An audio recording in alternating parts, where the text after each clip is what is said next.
Добрый день, уважаемые жители Нюрбинского района. У нас на сегодняшний день 3 очага имеем. Это первый случай, эпидемиологический очаг, это случай, который был завозной. Второй очаг – это больничный комплекс. И третий очаг – это семейный очаг медицинского работника. У нас на сегодня 6 вирусоносителей и 10 больных. Из них 9 лабораторно подтвержденных, и 1 случай был поставлен именно на клинических проявлениях. И на сегодня хотелось бы сказать, что одного больного вчера с санрейсом перевели в Якутск. У него много сопутствующих заболеваний, и поэтому у нас на сегодня 8 больных, которые находятся в ковидном отделении, и 2 ухаживающих, которые являются вирусоносителями. И всего у нас по району 135 контактных, за которыми ведется медицинское наблюдение и проверяется проведение самоизоляции.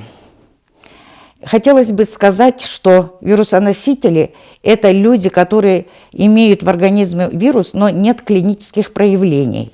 Они не являются больными. Больными являются только те, у кого проявились клинические проявления, то есть изменения по результатам КТ в легких, респираторные явления и так далее. Хотелось бы сказать, что проанализировав все это, за неделю у нас появилось, как я сказала, 10 больных. Это для нас за неделю было очень много.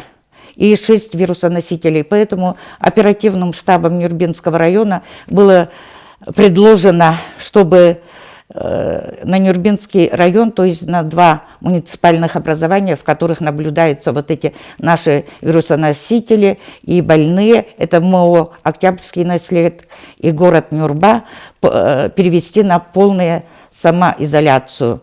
Пока результата ответа мы не получили на это время. И почему? Потому что полная самоизоляцию выносится указом только главы республики. И хотелось бы отметить, что в последнее время, особенно в городе Нюрба, очень много людей, которые не соблюдают правила поведения на улице, в магазинах. То есть это ношение средств индивидуальной защиты, как маски, перчатки и соблюдение именно социального дистанцирования. За период после 7-го, когда у нас появились первые больные, в Якутск было направлено всего 195 анализов только медицинских работников. Из них мы получили 5 положительных. Из них это 1 больной, и 4 вирусоносители, у кого есть ковид в организме, а клинических проявлений нету. И поэтому хотелось бы обратиться к вам, населению нашего Нюрбинского района, чтобы без большой надобности не выходить на улицу, носить средства индивидуальной защиты. Если у нас наложат полную самоизоляцию, значит, мы опять возвращаемся к 17 марта. То есть у нас закрываются все магазины, торговые организации, кроме магазинов, продающих продукты питания, аптек и магазинов сотовой связи. И для того, чтобы у нас это заболевание не пошло дальше по району, нами принимается, конечно, оперштабом принимается много мероприятий, которые были направлены против распространения этого заболевания. Таким образом, мы на карантин закрыли полностью больничный комплекс.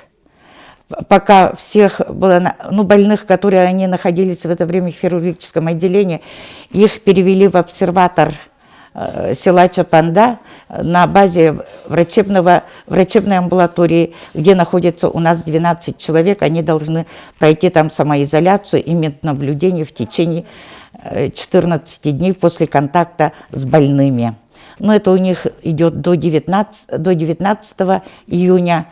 Поэтому я еще раз к вам обращаюсь, дорогие зрители,